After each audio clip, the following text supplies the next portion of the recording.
Viva a Cartola, viva a Candeia, viva a cuíca do mestre Marçal, viva a Mangueira, viva o fundo do nosso quintal. Viva a Cartola, viva a Candeia, viva a cuíca do mestre Marçal.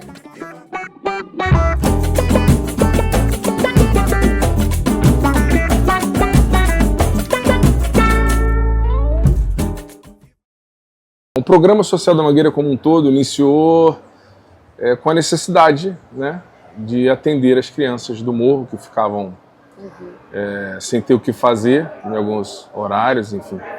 E se começou lá na quadra ainda, do outro lado aqui da estação, na quadra da Estação 1ª de Mangueira, com futebol de salão, né, jogando dentro da quadra. Na verdade, tiveram 3 vetores importantes, que foram o Agrinaldo de Santana, que começou com esse projeto do futebol. Depois teve a tia Alice, que fez o trabalho social, e o professor Francisco de Carvalho, que era o professor de educação física, e que os 3 juntos montaram essa engrenagem, cada um com uma ação, e se tornou hoje um dos maiores programas sociais do mundo e da América. Referendado, reverenciado por ex-presidentes, né? O presidente Bill Clinton esteve aqui, outros líderes, chefes de Estado do país e do mundo tiveram aqui, chancelaram o Programa Social da Mangueira como um dos maiores do mundo. E, na verdade, hoje o que começou pequenininho são 35 mil metros quadrados, divididos entre 2 piscinas, 2 ginásios, campo de futebol, pista de atletismo, sala de levantamento de peso, de lutas, enfim. 2 escolas, 2 centros profissionalizantes, enfim, 2 clínicas, um universo de cidadania. Na verdade, hoje o Programa Social da Mangueira se tornou um grande universo de cidadania. O Instituto Mangueira do Futuro é o braço esportivo do Programa Social da Mangueira. Assim como eu já citei que tem várias ferramentas aqui, várias ações de cidadania, o esporte é o carro-chefe. Começou com o esporte e hoje continua sendo o carro-chefe do Programa Social da Mangueira, o esporte. Então, através do esporte, famílias aqui foram restauradas, outras tantas mudaram o patamar de vida, porque os alunos que eram alunos se tornaram atletas, e os atletas ganharam o mundo. Como exemplo da Olimpíada do Rio, 2016, nós tivemos 6 atletas representando o Brasil que começaram no Programa Social da Mangueira, em modalidades diversas. Então, o braço esportivo, né? O Instituto Mangueira do Futuro é o braço esportivo e que, na verdade, acaba sendo o que mais traz atenção das pessoas. Não é um trabalho, sabe? Aqui é muito difícil você encarar isso aqui como um trabalho. É trabalho porque noção de física, né? Você tem ação, você tem movimento, você vai ter lá a fórmula, você vai ter trabalho. Só que você mexe com a vida das pessoas, você transforma a vida das pessoas, você oportuniza que as pessoas realizem mobilidade social. Então você proporciona e você trabalha sonhos das pessoas. Então não é só um trabalho, sabe? Quando eu vejo dessa forma, a vila, o projeto, né, da vila, ele é muito da minha vida, é tudo muito misturado, entendeu? Aqui, meus pais se trataram, aqui eu conheci a pessoa com quem eu convivi durante muitos anos, aqui a gente eu fiz as minhas amizades, aqui eu cresci, aqui eu vi, então é tudo muito, muito misturado. Como é que eu vejo o projeto? O projeto, ele que eu não sei nem por que a gente chama de projeto, né? Porque ele já saiu da prancheta, mas ele volta. Talvez ele seja projeto porque ele sai da prancheta e volta o tempo todo por ser muito vivo o tempo todo. O que eu vejo é que a gente precisa ter uma responsabilidade muito grande em cima de que a gente trabalha com as pessoas, a gente trabalha muito com os sonhos. As pessoas, quando chegam aqui, elas chegam procurando uma solução para o problema delas. E uma coisa que o Chiquinho falou para mim, lá no início, e eu levo isso para a vida, é que a gente aqui tem que estar preparado para trabalhar com o problema. A gente não pode estar aqui preparado com a solução, porque quem tem solução não vem aqui. Quem tem problema vem aqui. E a gente tem que estar aqui preparado para ajudar essa pessoa, para trabalhar junto com ela. E nessa ajuda, a gente se ajuda, sabe? Então, você perguntou sobre os momentos que marcaram. Eu tenho momentos assim muito... Você vive momentos aqui todo dia, cara, sabe? Você tem uma criança autista que quando te vê, sai correndo gritando teu nome, sabe? É uma criança que às vezes fica... a gente nem entende muito bem como é que funciona, mas ela tem você como referência e ela não cresceu te vendo. Você acha isso, mas talvez para ela não. Talvez ela tenha isso, sabe? Então, ela não é estimulada pela mãe por nada, é dela. Quando você vê criança e adolescente que você para conversar com você e te agradece ou conversa com você sobre algumas situações da vida dela que você ajudou e às vezes você nem sabe que você ajudou em nada, porque você só estava trabalhando, você estava fazendo alguma coisa, algumas questões, sabe?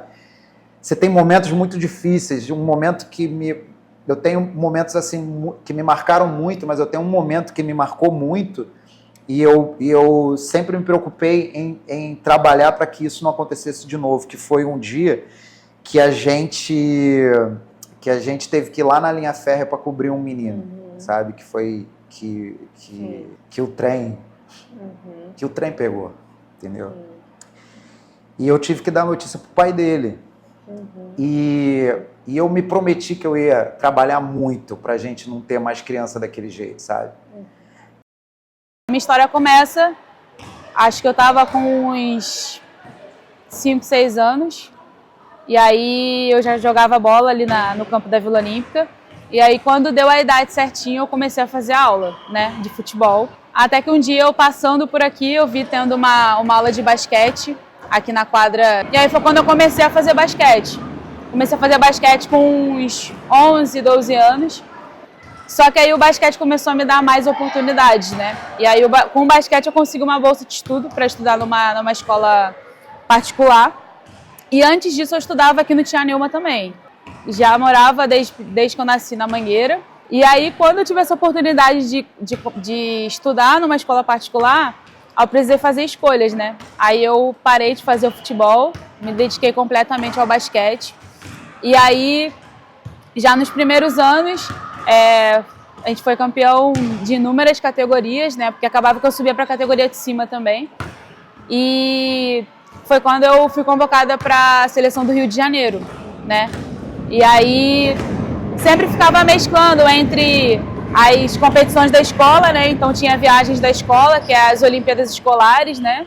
Que a gente chama de JEBs, os Jogos Escolares. E os Jogos da Mangueira, junto com as viagens também de seleção carioca. E aí para a seleção carioca eu fui 3 anos, né? Disputei 3 campeonatos. Os 3 a gente pegou pódio, né? 2 a gente ficou em terceiro e 1 a gente ficou em segundo. E aí, no ano de 2009, eu fui para São Paulo, né?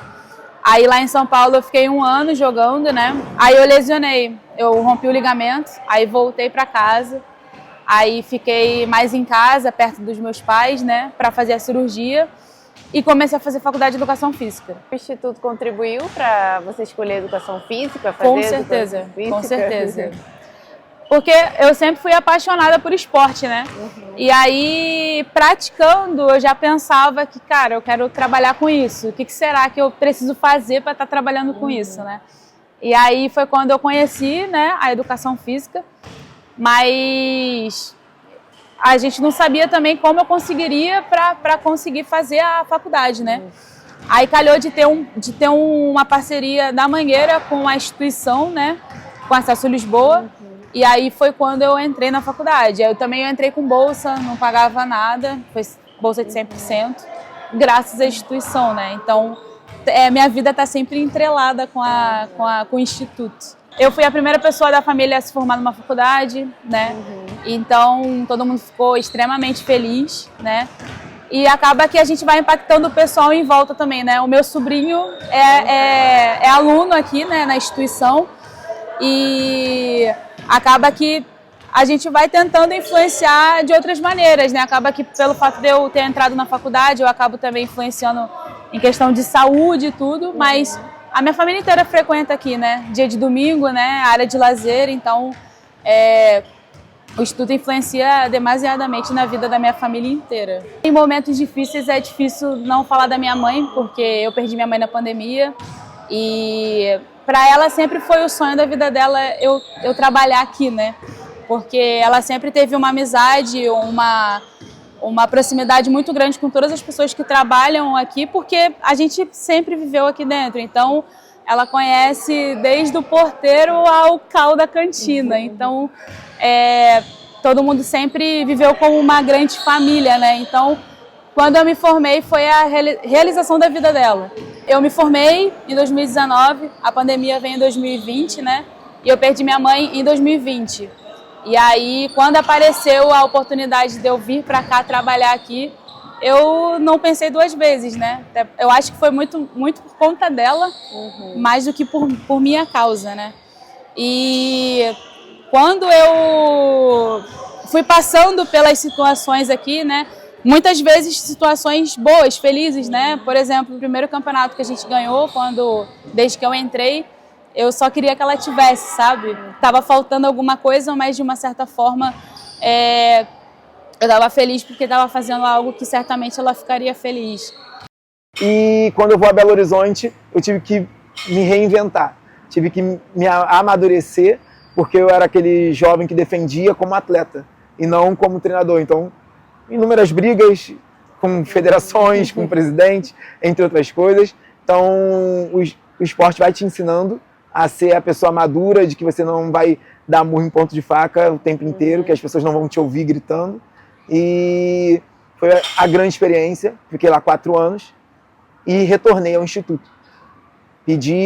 Já tinha um levantamento de peso aqui desde 2012, eu fazia parte já antes de ir para Belo Horizonte, fazia já parte desse projeto, desde 2012 aqui, usando as duas modalidades. Eu era treinador do atletismo e do levantamento aqui dentro, e a nossa ideia era sempre manter o levantamento de peso dentro das modalidades olímpicas aqui do Instituto. Nas dificuldades, o levantamento de peso é uma modalidade cara, que material é caro, tudo precisa de apoio, e antigamente a gente não tinha esse apoio como a gente tem hoje. Então hoje aqui dentro a gente tem a melhor qualidade de material, a gente tem a melhor qualidade de treinamento. Aí eu conheci em 2016, de 15 para 16, a Tayane.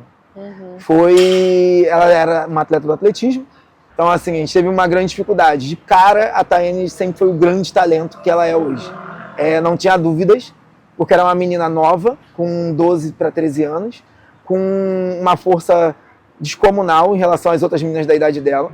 Ninguém chegava perto dela, com inúmeras dores da vida.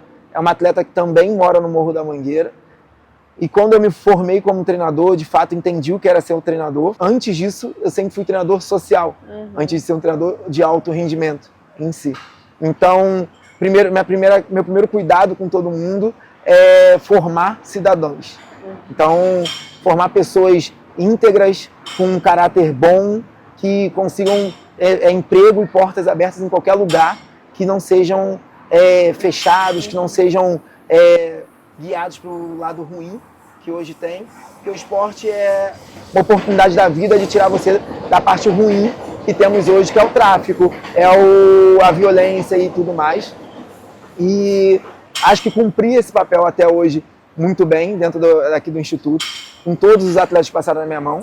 Só que a Tayane também tinha esse problema, porque ela chegou, me desafiava na frente de todo mundo, ela era rebelde, ela tinha várias questões que eram sociais, culturais, da vida dela. Era uma menina de 12 anos que não tinha infância, ela cuidava de crianças, e ela era uma criança. Então, assim, como trabalhar isso nela, de que ela amadureceu muito cedo. Ela hoje, se eu pego para poder ver, a Tayane com 12 anos e um aluno que eu tenho com 12 anos hoje, ela era uma adulta, praticamente, perto das crianças que eu tenho hoje. Então, assim, a vida ensinou muito para ela, e eu tinha que ensinar como ela ia canalizar aquilo para o esporte. Então, a princípio, ela não queria ficar no levantamento, ela queria convencer as pessoas a desistir do levantamento.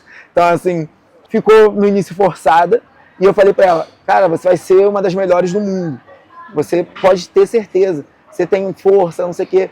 Tinha a questão familiar, o pai não apoiava, a mãe não apoiava, a mãe só queria que ela entrasse no esporte porque ela era gordinha e queria emagrecer, que o esporte não ia dar uma vida para ela. Sim, o atletismo foi o primeiro esporte que eu fiz aqui no Mangueira do Futuro. E, inclusive, foi através do atletismo que eu conheci o levantamento de peso. Não sabia que existia, não tinha ideia desse esporte, o que fazia, não sabia nada. E no atletismo eu comecei junto com 2 professores, que hoje em dia não está mais aqui, mas foi o meu primeiro amor no esporte. Gostava muito do atletismo, minha prova era arremesso e lançamento. Inclusive, através do atletismo, no caso, através do esporte, eu consegui uma bolsa de estudo para estudar em um colégio privado, que na época era o Santa Mônica, e o levantamento entrou nesse meio através de explosão em velocidade. Por quê? Como a minha prova no atletismo era arremesso e lançamento, não sei se você conhece, era o arremesso de peso e o lançamento de martelo, que inclusive era o meu queridinho também. Eu comecei no levantamento de peso odiando o levantamento de peso. Na minha cabeça era, desculpa o termo, gente, desculpa, eu sou levantadora de peso, hoje em dia eu amo, mas na minha cabeça era coisa de maluco, você ficar o dia inteiro levantando peso. E nos primeiros dias, quando eu resolvi, por pura pressão, começar a vir se mexer no levantamento de peso, eu vinha segunda, quarta e sexta, mas eu não vinha direto, sempre arrumando uma desculpa, porque, eu já falei, levantar peso não era comigo. Aí eu lembro que teve um tempo que eu não vinha, o professor me via pela rua e eu falava que precisava ajudar minha mãe com alguma coisa, e ficava correndo, inclusive eu moro na Mangueira, na comunidade da Mangueira, ficava correndo a Mangueira inteira, a tarde inteira, para não ter que vir fazer levantamento de peso. Ou então, eu ficava perturbando o pessoal do basquete, lá na área 3, que é um lugar que tem aqui na vila, e não passava por aqui para não fazer levantamento de peso. Parecia que o levantamento de peso tinha me feito alguma coisa, mas não, era só porque eu não gostava. Até que um certo dia, não sei te dizer como, o Alex Tosi, que era o treinador, ele foi muito insistente, conseguiu o número da minha mãe, acho que através da professora de atletismo, que era a Iracema, que me botava um terrorzinho também, através da minha mãe, e aí foi bem educativo, inclusive, a cena, que foi a Cláudia minha mãe, falando comigo, que eu tinha que ir para o levantamento de peso, ou então eu tinha que ir para o levantamento de peso, que ela iria me trazer bem educativo, que eu não tive escolha, né? Aquele papo sério de mãe, quem já teve sabe. E foi aí, comecei por obrigação da Cláudia, vindo, não querendo, e fui me destacando bem rápido, inclusive mesmo sem querer. Fui participando de campeonatos, festivais, inclusive Festival Mangueira, que foi principalmente uma das minhas primeiras competições que eu participei, que é como se fosse uma copinha de criança. É um festival que tem até hoje, é voltado todo para criança de 7 a 15 anos e é descoberta de grandes talentos dentro da modalidade. Inclusive, eu participei de vários festivais. E voltando para o levantamento de peso, eu fui me destacando nesses festivais, em copinha, e eu tinha 14 anos. Não tinha idade para competir brasileiro, competir internacionalmente, só ia ter depois que eu fizesse 15. E eles foram me segurando, vendo ali um potencial em mim que eu não via, também não queria ver. O Alex, ele sempre foi muito aberto comigo, perguntando e respeitando minhas situações familiares, em casa, quando tinha algum conflito diário, normal, infelizmente, de comunidade, ele sempre se preocupava, tinha contato direto com a minha família, com a minha mãe. Quando eu não tinha dinheiro para passagem, quando o treino não era aqui, que tem um centro de treinamento que é em Jacarepaguá, que é o centro de treinamento da seleção brasileira.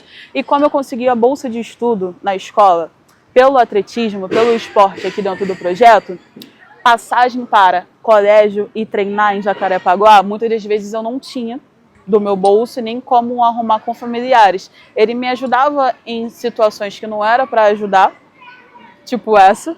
Ele me ajudava me entendendo, inclusive, eu tô aqui falando pra caraca meio simpática, eu não era uma criança simpática nem um pouquinho. Não era, eu era uma criança bem rebelde.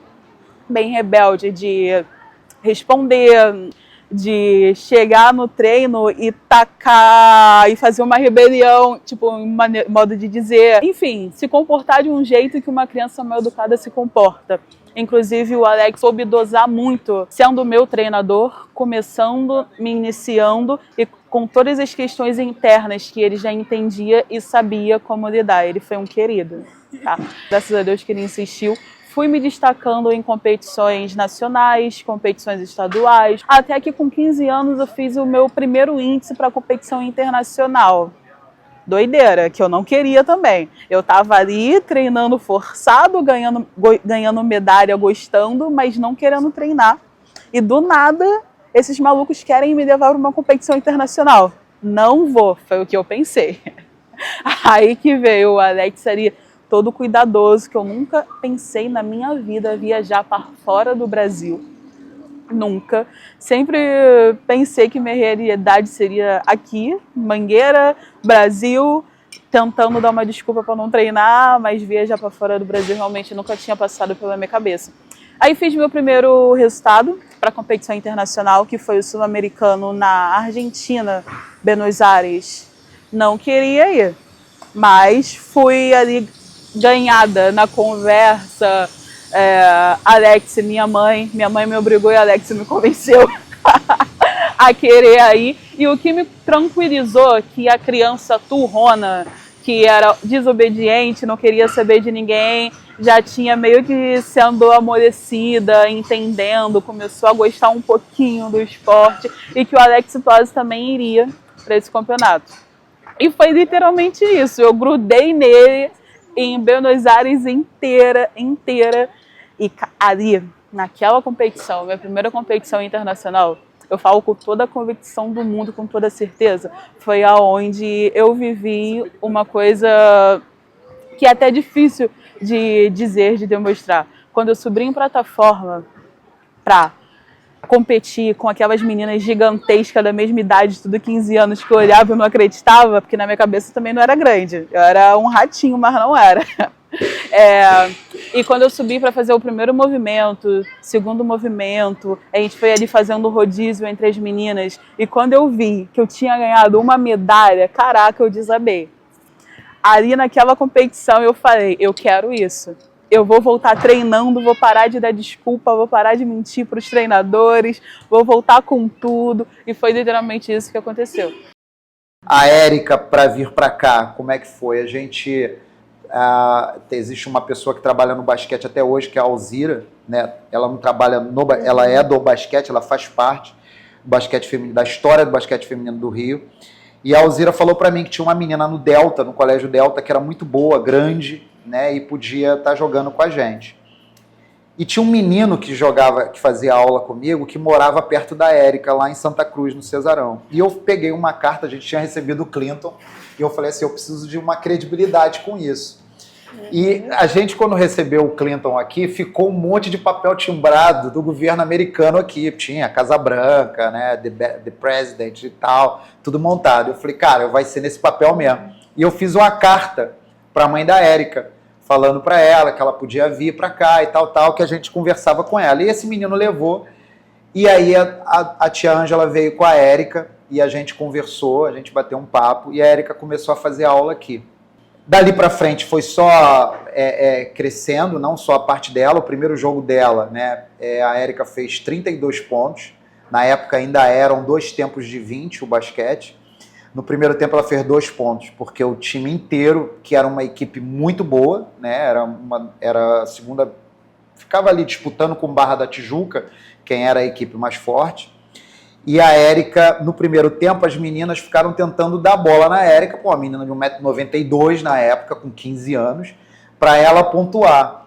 E foi um exercício de convencimento delas de que elas tinham que jogar. E a Érica não tinha muita qualidade técnica naquele momento, mas ela ia viver dos rebotes que ela pegasse.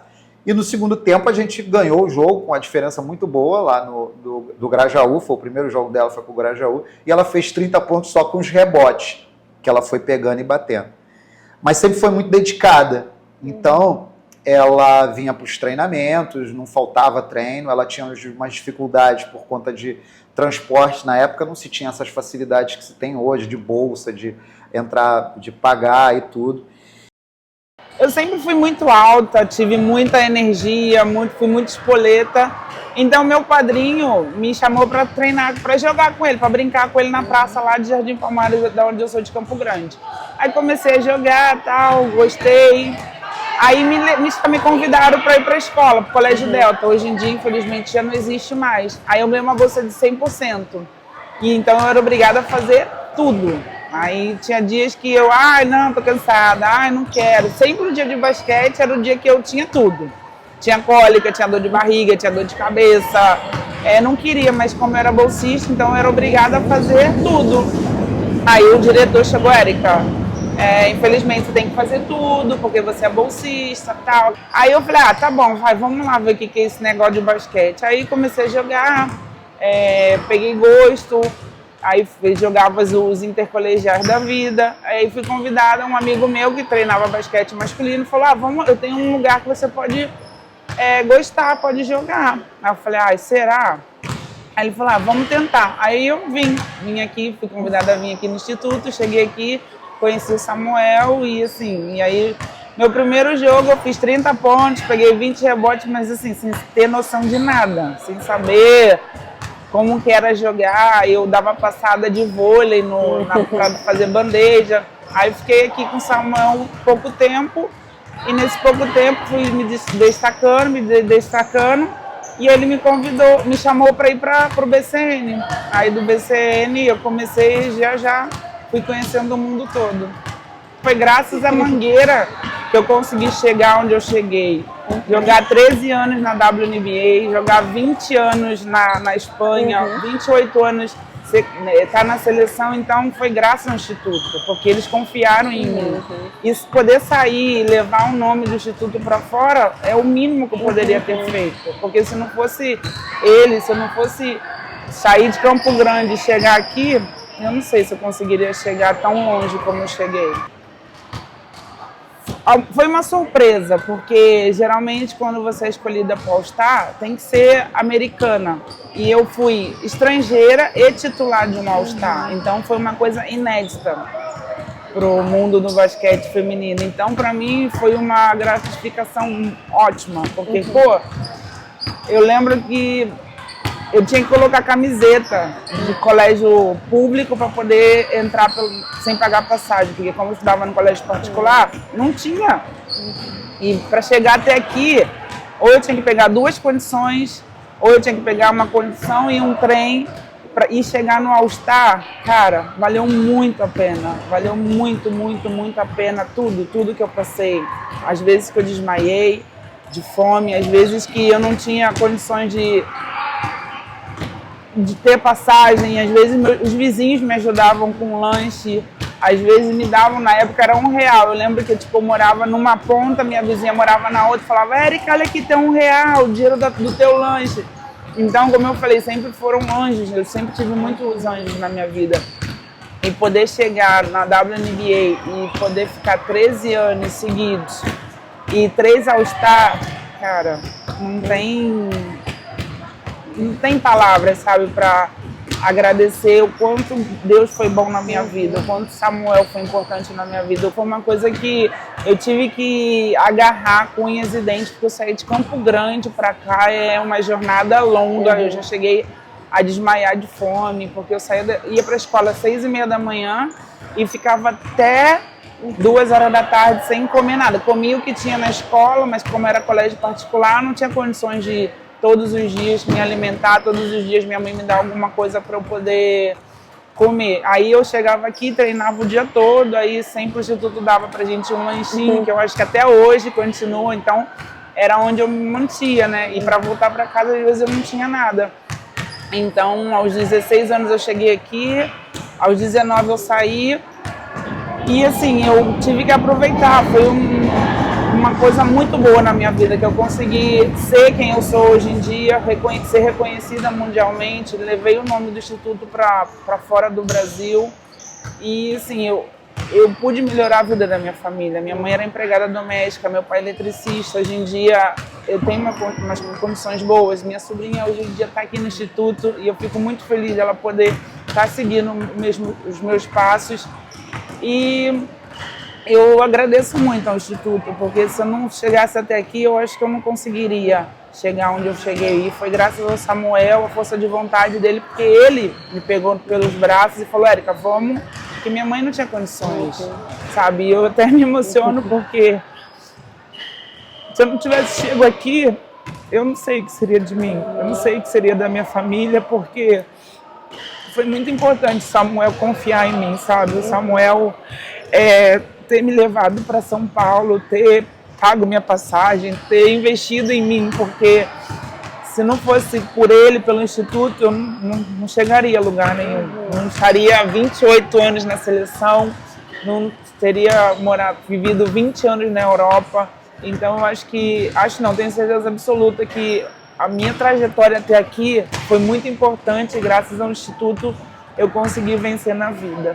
Trajetória muito difícil, muito complicada, e eu digo para todo mundo, cara, vale muito a pena, porque todas as pedras que eu peguei pelo caminho, hoje em dia eu posso dizer que eu construí o meu castelo. Hoje em dia eu vivo uma vida boa financeiramente, minha família tem casa, eu tenho casa própria, eu tenho casas alugadas, eu tenho um centro comercial lá em Campo Grande, eu estou montando a minha academia, tenho minha marca de roupa, então eu tenho que agradecer ao Instituto por ter confiado em mim, ao Samuel por ter confiado, sabe, em mim. E hoje em dia eu venho aqui, as meninas me tratam como se eu fosse a Xuxa, sabe? Então, tia, quando você vai lá treinar com a gente, tia, o tempo todo, então eu sinto um carinho, sabe, um privilégio de poder ter chego até aqui e elas me terem como exemplo. Pô, a Érica começou aqui, foi para a seleção, jogou nos Estados Unidos, jogou na Espanha, então é um privilégio muito bom poder ter isso aqui e poder fazer parte desse projeto. É um carinho fora do normal, sabe? Chegar aqui, tem meninas que não me conhecem, mas uma fala, ela é tia da Manu, ela jogou em tal lugar, ela joga em... E tá aqui, e poder ser recebida assim, não tem dinheiro no mundo que pague, sabe? Não tem nada que te faça se sentir bem, te sentir acolhida, te sentir como estar em casa. Porque, claro, depois de muitos anos, você voltar e ter o mesmo carinho que eu tive quando eu cheguei aos 16 anos, não tem palavra para descrever esse carinho todo.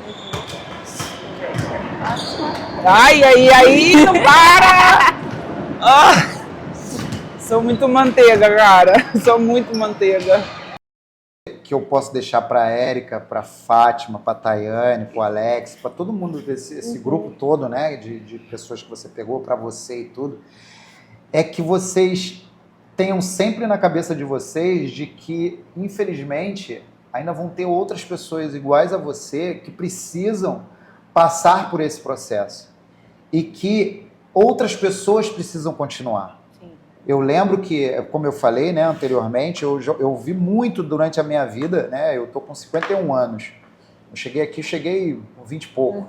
Então, eu ouvi já há muito tempo assim, eu não sei por que você tem que ficar o tempo inteiro lá, eu não sei por que você não vai trabalhar num lugar que você precisa se doar menos. Eu não sei porquê, eu não sei porquê, eu não sei porquê. É por conta disso tudo que eu falei aqui, por conta de um monte de coisa. Alguém tem que fazer esse trabalho. Esse trabalho é necessário. Sim. Essas ações, elas são necessárias. Então, a gente não vai conseguir fazer com que trabalhos como esse sejam realizados por gente que não passou por esses processos, né? Eu não estou dizendo, quando eu falo isso, não é gente que nunca passou dificuldade, não é isso, porque a gente não pode inverter, a gente não pode dizer que quem tem que ter a oportunidade de conhecer esse trabalho ou de trabalhar nele tem que ser só pessoas que passaram dificuldade. Não é isso. Uma das coisas que a gente sempre teve aqui, eu sempre achei muito legal, é essa mistura de você ter gente de classe média, gente às vezes até com condição financeira muito boa, dentro do mesmo espaço de gente que o Pão Doce e o Guaraná faz parte da sua alimentação mesmo, do seu ganho calórico, de proteína, de tudo, faz parte. Se você ficar sem aquilo, nenhuma das suas alimentações, aquilo vai fazer muita falta para você durante o dia. Então, essa troca de experiências, ela é muito importante. Então, mas a gente não consegue fazer esse tipo de trabalho com gente que nunca vivenciou esse trabalho, com gente que só vivenciou isso em livro, que aí foi para a escola, foi para o ensino médio, fez a faculdade, fez mestrado, fez doutorado, sentou numa cadeira e começou a ditar as regras que vão ser feitas. A gente precisa de gente que passou por esses processos. Então a gente precisa que Érica, que Alex, que Tayane, Fátima e todos os outros pensem que um dia eles vão precisar, a gente precisa que eles estejam por trás dessas mesas.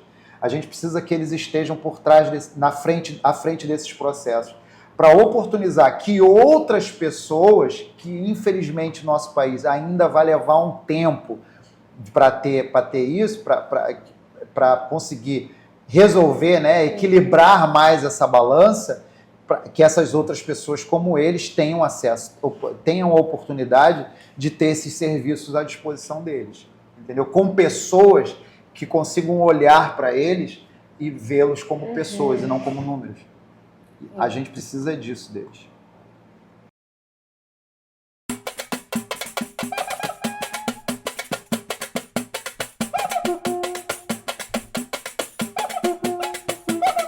Viva a Cartola, viva a Candeia, viva a cuíca do mestre Marçal, viva a Mangueira, viva o fundo do nosso quintal. Viva a Cartola, viva a Candeia, viva a cuíca do mestre Marçal.